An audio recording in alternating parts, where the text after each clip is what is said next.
This is the Big O Show. This is the Big O Show. There he is, locked and loaded and ready to go. How you feeling, baby? You feeling good? Big O, I'm good. I got 2 weeks of vacation coming up. Feeling good about that. Gonna get out of this cold. Looking forward to it. Yeah. So one of the hot topics, and I don't know if you were able to see it, but Mike McDaniel had a sit down with Mike Silver, and I thought it was really, really good. And it's weird because Mike McDaniel has human qualities that normal coaches don't have. You know what I'm saying? It's just one of those things. They're like compare Belichick to Mike McDaniel, and there's like, okay, Belichick he's AI, right? He's really not human. He's You right? would never guess that those two were in the same profession. Yeah. No, but absolutely. seriously, we could do an AI Belichick, and nobody would know the difference with the way he answers things. Yep. Right? He could be a complete robot and nobody would know. But McDaniel is a human being. But I don't know. Did you get to see that conversation, by the way? Yeah, Okay, cool. absolutely phenomenal. So I know Mike Silver a little bit and have worked with him in the past, and he's obviously a gifted interviewer. He in the clip that you're discussing, he does such a good job of just like staying out of the way and letting Mike McDaniel roll, because McDaniel is so. I mean, you said it, like it is just so common, and you hear it with high school coaches, college coaches, coaches at every level. They tend to, because it's efficient, they tend to speak in sort of trite aphorisms and cliches, and they lean hard into things that have been said before, and they all have slogans. And you can listen to him talk for a half an hour, and he's got none of it. He's just got none of it. It's all super thoughtful, and he is very much his own man. Like whatever, he's got that like Mitch Hedberg delivery too. Like you don't even think that you're listening to a coach as you're listening to him. But he's got a wisdom and a clarity to him. It's just phenomenal. And the part that you specifically had recommended to me was the discussion of Tua. And that's another thing. There's so many things that are buried in the discussion of Tua. But just the idea of a coach using like tape study and time together to build up a player and to highlight to a player all of the things that they do well and their strengths. And obviously, even down to the level of detail that he was, his description of Tua more as a point guard and a distributor than necessarily, he's obviously, I think we all know he's not like the Josh Allen, Cam Newton type of quarterback. He's not a whole lot of different types of quarterbacks, but like McDaniel found specific throws that Tua makes with regularity, that are like high level, super advanced throws, and cut together a reel full of them and showed them to the staff and showed them to Tua. And it was just, I don't know, that stuff is fun to hear about, because and they'd alluded to this in the interview. Tua had a lifetime of film sessions just being full of like criticism, instructive, but yeah, and that's what it is. That's what a lot of coaching is, right? It's like, hey, here's some things that you did wrong, and let's talk about them. And McDaniel talks a little bit about how Tua was ill prepared to just sit down and watch like 150 clips of him doing things right. Right, yeah, because you don't really have that in. He was being set up. Like, hey, wait a minute, what's going on here? When's the shoe gonna fall here? This is too nice. I'm not used to this. That kind of stuff. Yeah. There's also a point in the interview where McDaniel makes reference to, and it's not. I don't think that Mike McDaniel is going out of his way to insult anybody, but he makes reference to this idea that like, what if Tua were making these throws, but to receivers who could actually get open? He comes really close to saying that, and I'm like, oh man, poor that tough scene for Devontae Parker and Isaiah Ford. Oh, that's how it was. Whoever else he was talking about. It was for a couple of years. He had no separation. He was throwing. His stats actually. He was the best in the NFL in tightest windows during that time, which shows you again why he's a great passer.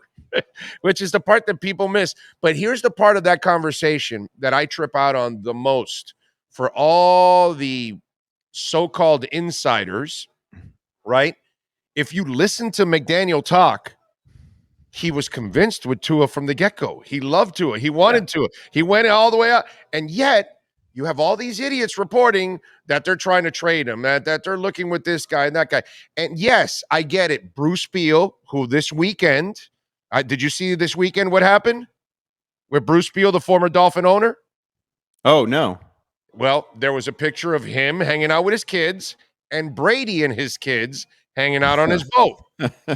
So it wasn't Chris Greer that wanted Brady. It was Bruce Beal convincing Stephen Ross, hey, let's go. He's my buddy. We can go get him. And it didn't happen. It wasn't the front office. It wasn't Mike McDaniel. They hired a guy named Brian Flores. Well, I broke the story a long time ago that Brian Flores never wanted Tua. And he wanted Jordan Love. Okay? So he never was on the Tua bandwagon from the get-go.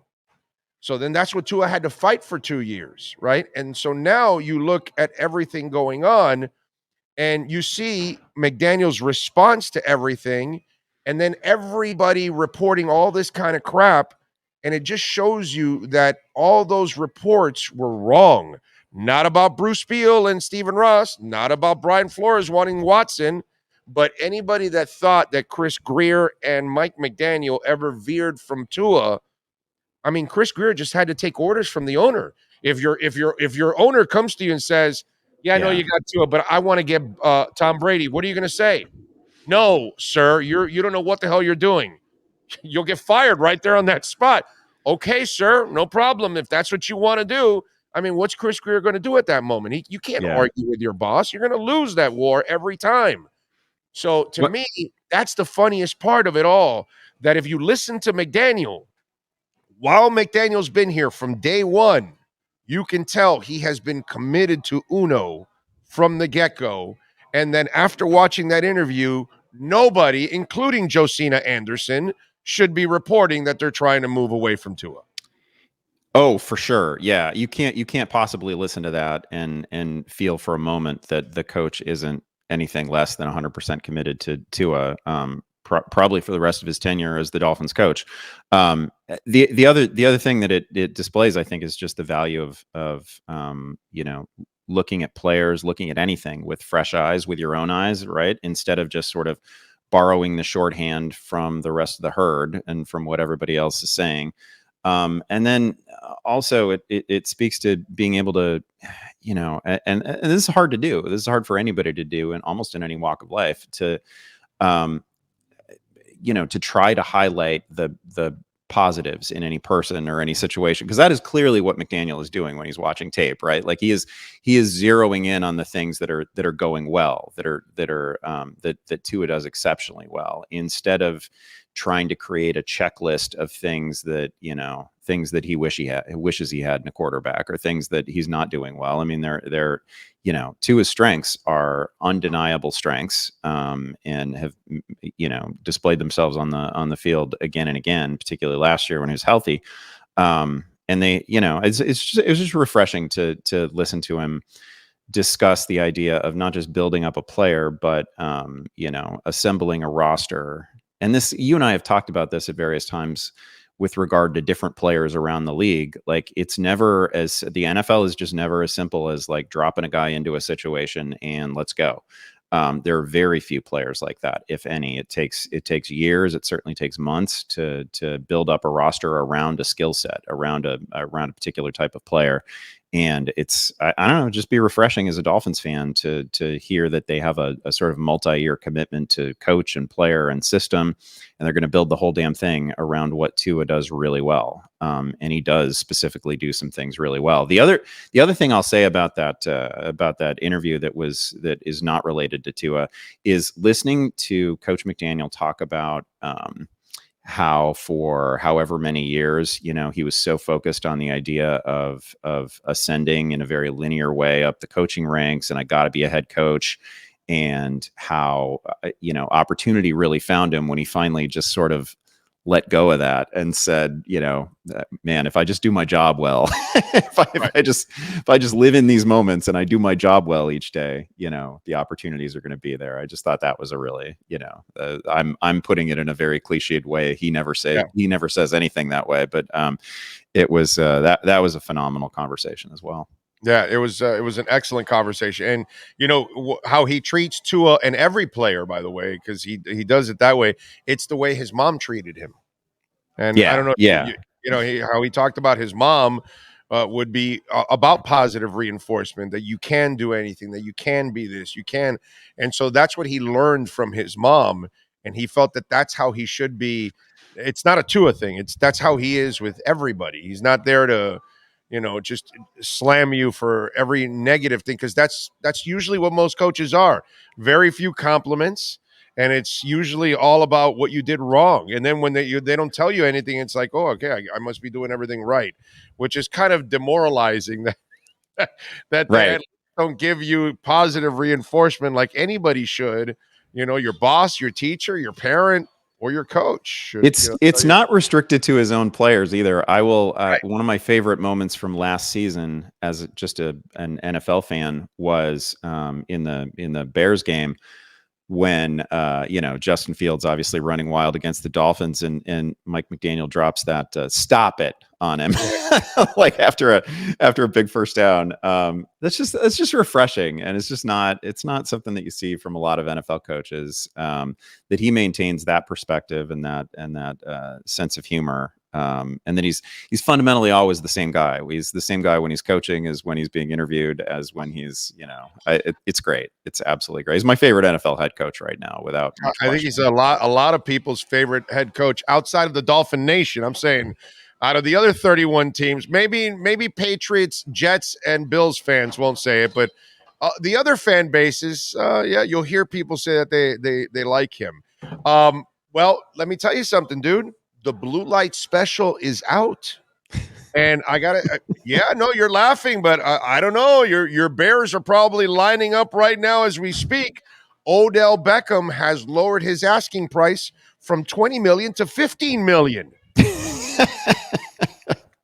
Yeah, it's I So like the Bears are going to sign him, right? 50. That's a bargain, bro. Come on. I feel like, you Unreliable, know, often he's a really injured. fun player, and the NFL is pretty fun when Odell Beckham is doing good things. Like double ACL injuries are the track record there is not great, right? So I'm sure that I'm sure he's not getting the kind of offers that he wants to get. He's almost certainly going to have to take some sort of short-term prove it offer. I hope it goes well for him. I can't imagine any team looking at him thinking, oh, this is a transformative player for us at this point. I mean, it'd be great if he could get back to being something like even the Odell Beckham that we saw, you know, in the Super Bowl would be phenomenal. It's a long road back from your second version of this injury. So, yeah, I can't imagine anybody's really gonna like. I don't know. I keep seeing all this Jets stuff, and like the Jets have a star in Garrett Wilson, so Yeah. Beckham there would be a little bit of a sideshow. Like there's not quite much question in my mind that the version of Odell Beckham that we see in 2023 is not going to be half as good as Garrett Wilson, who is just, and that's entirely about Wilson. Wilson is And by just the way, phenomenal. Brees Hall is a freaking beast. Yeah, Okay. yeah, So they got two guys that are really nasty on that offense that are really, really talented players. So, yeah, you don't need the last thing you want to do if you're the Jets is put that guy in that mix with the rest of those young guys there. That those are the guys that should be getting the ball and all that. This guy is just going to get in your way, really, to be quite honest yeah. with I you. agree. Unless this is some stupid Aaron Rodgers thing that, you know, he just wants to bring in a veteran receiver because he's gone through It the it ringer for kind of years. sort of reeks of Aaron Yeah, Rodgers. This is yeah, probably an Aaron Rodgers thing, would be my guess. Yes. yeah, because the way that they've been building their team, it's not by adding older players. They've actually been building through the draft. You know what Mhm. I'm saying? So I just don't see them. You know, it has to be an Aaron Rodgers type thing. But that guy, he's going to have to. I think he'll sign like a 3, 4, $5 million deal and then loaded with incentives. I don't think Yeah, it anybody's going has to to be. pay him. I don't even think anybody's going to pay him 8 or 10 million a year, to be quite honest. Yeah, I'm sure that those are the offers that he's fielding right now are incentive laden, super short term. Maybe the team has an option on a second year or something like that. But there's no way that somebody's laying out 3 years for Odell Beckham right now. No, I'm with you there. That's it's absolutely crazy if they think that that's going to end up happening. How do you think this Lamar Jackson thing ends up, bro? It's wild. I've been pretty firmly a believer that he would stick with the Ravens. I can't believe. I don't know. I can't believe some of the reporting about it. You and I have talked this situation at length. It again, I will say that it is revealing, in case this wasn't already known, the actual value and the actual job of having an agent. It would be super helpful to him. That seems pretty clear to me. I can't believe that it's gotten to this point where a team that's sort of built its entire offense around the unique. We were just talking about it with Tua about building an offense about around the unique talents of a singular player. They've done it. And the idea that he wants to, like, I respect the idea that he wants as much guaranteed money as he possibly can. I think it's a little bit of a sham that NFL Players Association over many years has put themselves in a situation where they get so little guaranteed money. So I appreciate what he's after. It's just kind of nuts that we're at this point. I also, and I don't like, I don't like to just have like the knee jerk reaction where you're like, oh, it's collusion. That's the reason why every team in the league isn't interested. But I cannot for the life of me tell you why like Atlanta isn't making an extraordinary offer to Lamar Jackson. They don't have a quarterback. Like, I don't know. I didn't see a lot of. Again, I've had to mention this a couple of times in different interviews, and I think this is one thing that you might be overlooking a little bit here. Not every coach and not every offensive coordinator wants to run that offense. I know. And maybe I get it.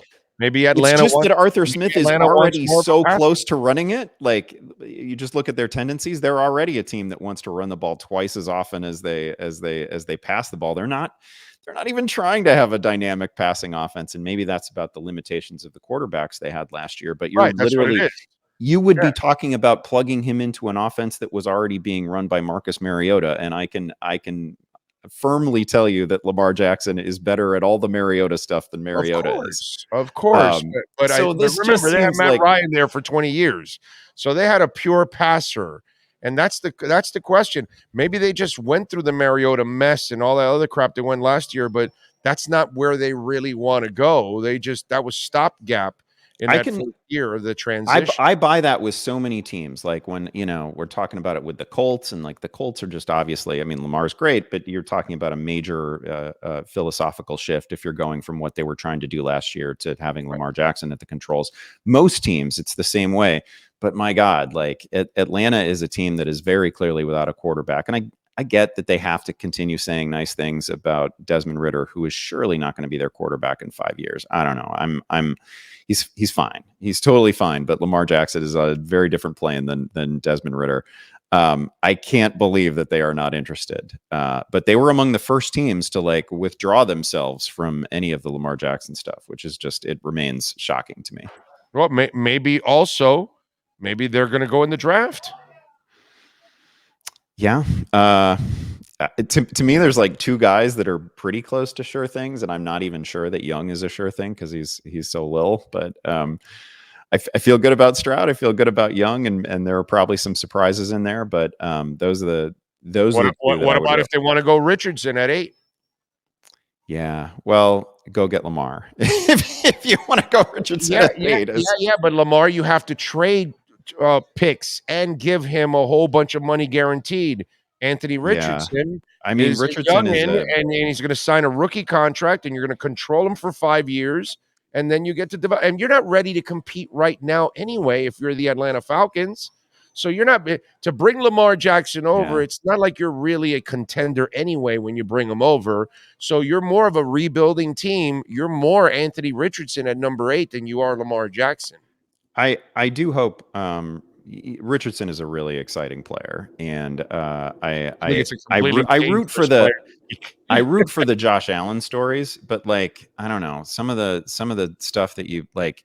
Who gives a shit that a quarterback has a 40-inch vertical leap? Like, how often is your quarterback asked to jump 40 inches in the air? Like, it is just like a lot of the stuff that is wowing people is just simply not important. Like, it's awesome that he can throw the ball 85 yards in the air or whatever, but slow developing 85-yard routes in the NFL. Like, it's just not a thing. It's cool that he can do it. Yeah. But I think he's a dangerous player to take.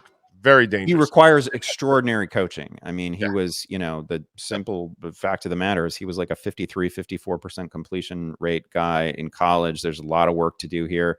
And extraordinary coaching still ain't going to help you, maybe. You know what I mean? It's up to him. We don't even know if he has the accuracy when it's all said and done. I would not take him that early. So, but I think but he's so talented. You and I know somebody's going to be drunk off his talent and say, I can make him a quarterback.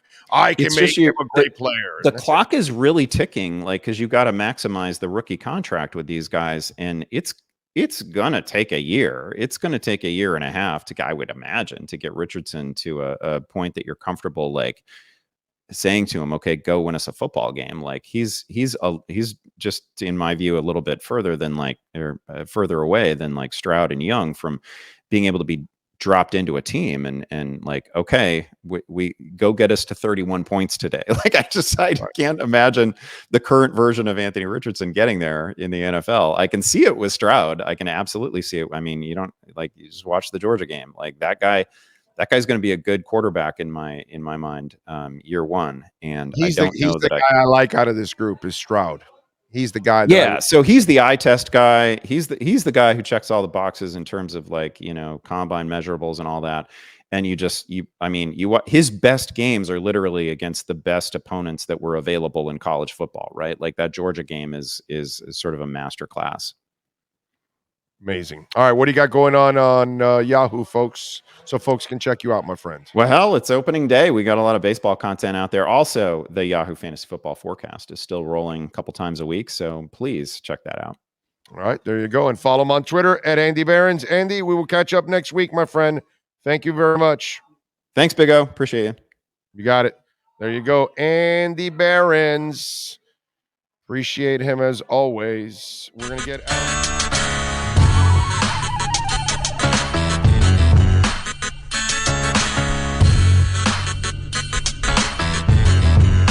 This is the Big O Show. This is the Big O Show.